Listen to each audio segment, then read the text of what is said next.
దేశంలో విప్లవాత్మక నిర్ణయాలకు కిరాఫ్గా నిలుస్తోంది మోదీ పాలన. దేశానికి అత్యధిక కాలం ప్రధానిగా పనిచేసిన రెండో వ్యక్తిగా మోదీ ఇప్పటికే ఘనతను సాధించారు. అంతేకాదు ప్రపంచంలోని అత్యంత శక్తివంతమైన నేతల్లో ఒకరిగా మోదీ స్థానం సంపాదించుకున్నారు.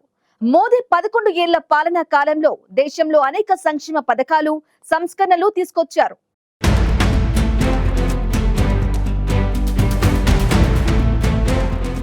భారత ప్రధానమంత్రి నరేంద్ర మోదీ ప్రపంచంలోని అత్యంత శక్తివంతమైన నేతల్లో ఒకరిగా స్థానం సంపాదించుకున్నారు. భారత్కు అత్యధిక కాలం ప్రధానిగా పనిచేసిన రెండో వ్యక్తిగా మోదీ ఘనతను సాధించారు.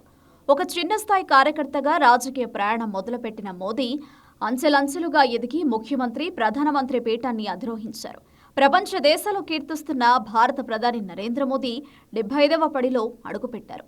2001 నుంచి 2014 వరకు గుజరాత్కు వరుసగా 3 పర్యాయాలు సీఎంగా పనిచేసిన మోదీ ఆ తర్వాత ప్రధానిగా బాధ్యతలు చేపట్టారు.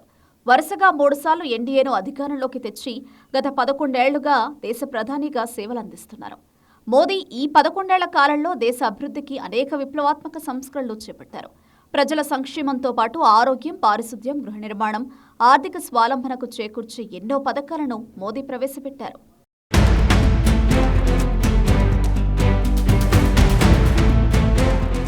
మహాత్మా గాంధీ కలలుగన్న స్వచ్ఛ భారత్ను సాధించాలన్న సంకల్పంతో 2014 అక్టోబర్ 2న ప్రధాని మోదీ స్వచ్ఛ భారత్కు శ్రీకారం చుట్టారు. బహిరంగ మల విసర్జనను అరికట్టడం, పారిశుద్ధ్యాన్ని మెరుగుపరచడం లక్ష్యంగా దేశవ్యాప్తంగా స్వచ్ఛ భారత్ మిషన్ ప్రచారాన్ని మొదలుపెట్టారు. ఈ కార్యక్రమం ద్వారా 100 మిలియన్లకు పైగా మరుగుదొడ్లను మోదీ ప్రభుత్వం నిర్మించింది. దీంతో దేశంలోని 6 లక్షలకు పైగా గ్రామాలు బహిరంగ మల విసర్జన రహితంగా మారాయి. ప్రధాని మోదీ ఆయుష్మాన్ భారత్ యోజనను 2018 సెప్టెంబర్ 22న ప్రారంభించారు. దీన్ని ప్రధానమంత్రి జన ఆరోగ్య యోజన అని కూడా పిలుస్తారు. ఇది ప్రపంచంలోనే ప్రభుత్వ నిధులతో నడిచే అతిపెద్ద ఆరోగ్య సంరక్షణ పథకంగా నిలిచింది. ఈ స్కీమ్ ద్వారా ప్రతి ఏటా కుటుంబానికి 5 లక్షల వరకు మెడికల్ కవరేజ్ లభిస్తుంది. ఈ పథకం ద్వారా దేశవ్యాప్తంగా 7 కోట్ల మందికి లబ్ధి చేకూరుతుందని అంచనా. వైద్యం కోసం వారి జేబులో నుంచి డబ్బును తీసే అవసరాన్ని తగ్గించింది. ఈ పథకం ద్వారా లక్షలాది మంది పౌరులకు డిజిటల్ హెల్త్ ఐడి కార్డులు అందాయి.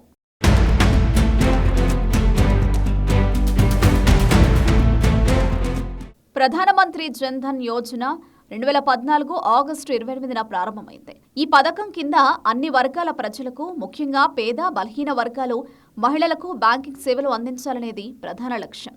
ఇది కేంద్ర ప్రభుత్వం చేపట్టిన ఆర్థిక చేరిక కార్యక్రమం. ఈ పథకం ద్వారా ఇప్పటి వరకు కోట్లాది మంది ప్రజలు బ్యాంక్ అకౌంట్లను ఓపెన్ చేశారు. అవకతవకలకు చోటు లేకుండా ప్రభుత్వ సంక్షేమ పథకాలు ప్రజలకు అందించేందుకు ఈ జన్ ధన్ యోజన ఉపయోగపడుతోంది. 2014 జూన్లో గంగానదిని శుభ్రపరచడానికి, పునర్జీవింపజేయడానికి సమగ్ర పరిరక్షణ మిషన్గా నమామి గంగే కార్యక్రమాన్ని ప్రధాని మోదీ ప్రారంభించారు. ఇప్పటికే ఈ కార్యక్రమం కింద వందలాది మురుగునీటి శుద్ధి కర్మాగారాలు, నదీ తీర ప్రాజెక్టులు మంజూరయ్యాయి. దేశంలోని పేదలకు పక్కా ఇళ్లు నిర్మించేందుకు కేంద్ర ప్రభుత్వం ఎంతో ప్రతిష్టాత్మకంగా ప్రారంభించిన పథకం ప్రధానమంత్రి ఆవాస్ యోజన. ఈ గృహ నిర్మాణ పథకాన్ని 2015 జూన్లో ప్రారంభించగా ఈ స్కీమ్ ద్వారా లబ్ధిదారులు ఇల్లు నిర్మించుకోవడానికి ప్రభుత్వం సాయం చేస్తుంది. ఇళ్లు కొనుగోలు చేసుకోవడానికి రాయితీలను అందిస్తుంది. ఈ పథకాన్ని మహిళలు, అణగారిన వర్గాలకు అండగా ఉండేందుకు మోదీ ప్రభుత్వం తీసుకొచ్చింది.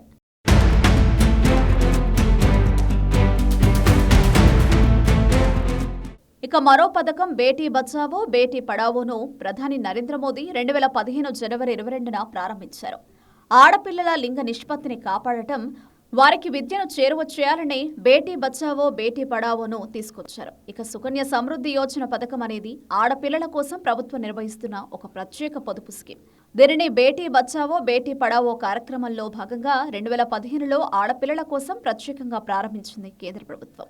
ఈ పథకం కింద తల్లిదండ్రులు లేదా చట్టపరమైన సంరక్షకులు 10 ఏళ్ల కంటే తక్కువ వయసు ఉన్న ఆడపిల్లల పేరుతో పొదుపు ఖాతాను ఓపెన్ చేయవచ్చు. ఈ పథకంలో పెట్టుబడులు పెట్టి సెక్షన్ 80C కింద ఆదాయపు పన్ను ప్రయోజనాలు పొందొచ్చు. అలాగే మంచి వడ్డీ రేటును పొందొచ్చు. ఈ నిధులను బాలికకు 18 ఏళ్లు నిండిన తర్వాత ఆమె విద్య, వివాహం కోసం ఉపయోగించవచ్చు.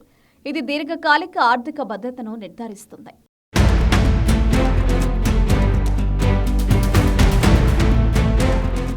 కేంద్ర ప్రభుత్వం దారిద్ర్య రేఖకు దిగువన ఉన్న కుటుంబాలకు ఉచిత గ్యాస్ కనెక్షన్ ఇస్తోంది.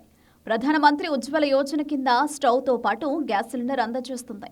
ఈ స్కీమ్ను ప్రధాని మోదీ 2016 మే 1న ఉత్తరప్రదేశ్లో ప్రారంభించారు. ఇది కేంద్ర ప్రభుత్వం అందిస్తున్న ప్రధాన సామాజిక సంక్షేమ పథకం. కట్టెలు, బొగ్గు, ఆవు పేడ లేదా కిరోసిన్తో వంట చేయడం వల్ల కలిగే ఆరోగ్య ప్రమాదాలను తగ్గించడానికి, ముఖ్యంగా గ్రామీణ ప్రాంతాల్లోని పేద కుటుంబాలకు స్వచ్ఛమైన వంట, ఇంధనం అందించడమే ఈ పథకం లక్ష్యం. ఇప్పటి వరకు దేశవ్యాప్తంగా ప్రధానమంత్రి ఉజ్వల యోజన కింద 9 కోట్లకు పైగా కనెక్షన్లు మంజూరయ్యాయి. గర్భిణీలు, పాలిచ్చే మహిళల ఆరోగ్యం, పోషకాహారాన్ని ప్రోత్సహించే లక్ష్యంతో మోదీ ప్రభుత్వం 2017 జనవరి 1న ప్రధానమంత్రి మాతృవందన యోజనను ప్రారంభించింది. ఈ స్కీమ్ కింద తొలి కాన్పులో ఆడ లేదా మగబిడ్డ పుడితే 3 దశల్లో 5,000 రూపాయలు ఇస్తారు. మహిళ గర్భం దాల్చినట్లు ఆన్లైన్లో నమోదు కాగానే 1,000 రూపాయలు, 6 నెలల తర్వాత 2,000, ప్రసవం జరిగిన 14 వారాల్లో ఇమ్యునైజేషన్ సైకిల్ పూర్తయ్యాక 2,000 చొప్పున అందజేస్తారు. ఈ పథకం మొదట 2010లో ప్రారంభమైంది. దాని పేరును 2017లో మార్చారు.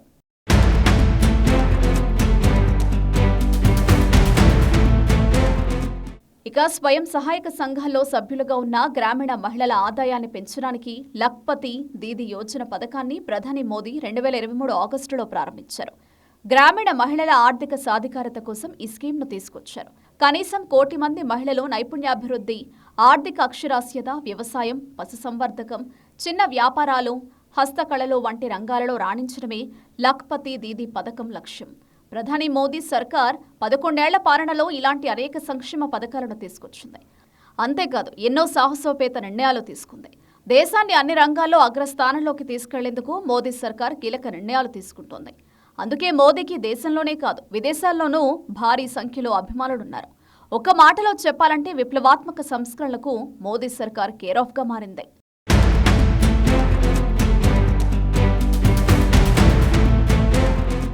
ప్రధాని మోదీ 11 ఏళ్ల కాలంలో ఎన్నో విప్లవాత్మక సంస్కరణలు తీసుకొచ్చారు. గతంలో ఏ ప్రభుత్వం చేయలేనటువంటి సాహసోపేత నిర్ణయాలు తీసుకుంటూ ప్రజా సంక్షేమం, దేశ అభివృద్ధి ధ్యేయంగా ముందుకు సాగుతున్నారు. మోదీ పాలనలో దేశ ఆర్థిక వ్యవస్థ మరింత బలోపేతం అవుతుంది.